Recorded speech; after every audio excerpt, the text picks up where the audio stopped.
We're going to talk about graphics cards, their frequency, their speed. We're going to be talking about the memory they have and the memory's speed.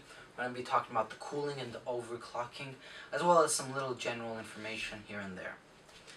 So, graphics cards, what do they do? Graphics cards are the thing that create the image on the screen. So GPU, abbreviation for a graphic card, stands for Graphics Processing Unit. And basically it creates this image you see here. This is simple image, it's not much, but when you're playing video games, that's when the importance of the graphics card comes in, because it's the thing that's going to allow you to step up all the graphics settings to the top, to run everything just at one extra bit, just power.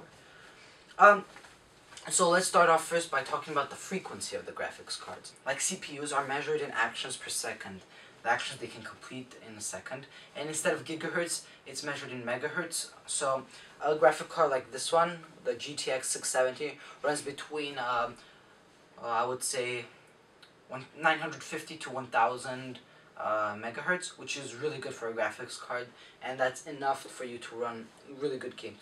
However, the top-end graphics cards can be a bit higher than that, their speed, but you don't really necessarily need that much power. Moving on to the memory of the graphics card. So the memory of the graphic card is kind of like the RAM. It's the thing that contains the information of what you're seeing. The more screens you run, the more memory you're going to need in the graphics card, because there's going to be more information to hold and to process by the graphics card. Usually graphics cards have 6000 megahertz memory, which is really good. And that's really fast, so your graphics card won't be slowed down by its memory. And you don't need that much memory. Typically 2 to 3 gigabytes of internal graphics memory is good, but some graphics cards come with 4 or 6 gigabytes. That's overkill. Personally, I do not think you need that much, unless you have like specialized things you have to do and you know what you're going to do. Moving on to cooling.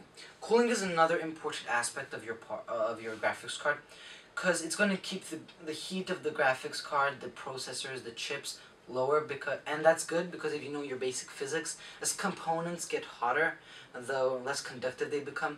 Therefore, it's going to end up slowing down your graphics card, so you want to keep it as low temperature as possible.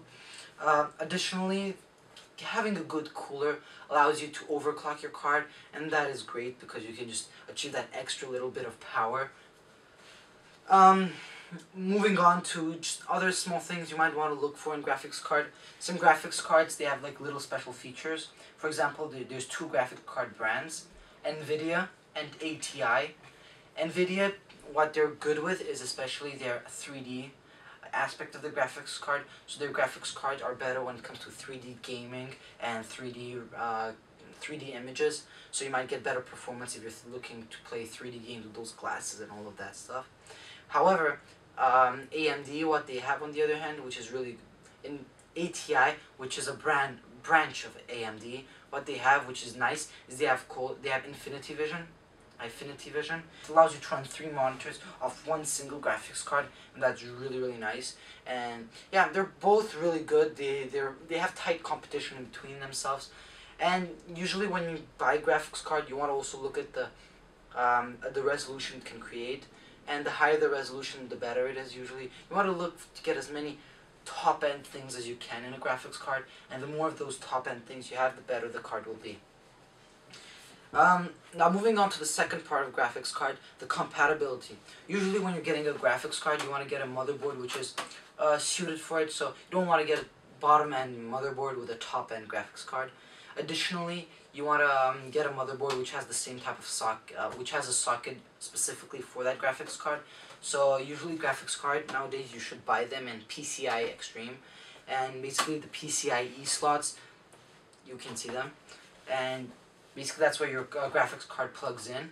And you want to also check that your power supply has enough power for your graphics card, because the cards usually use up a nice 200 to 300 watts of power themselves.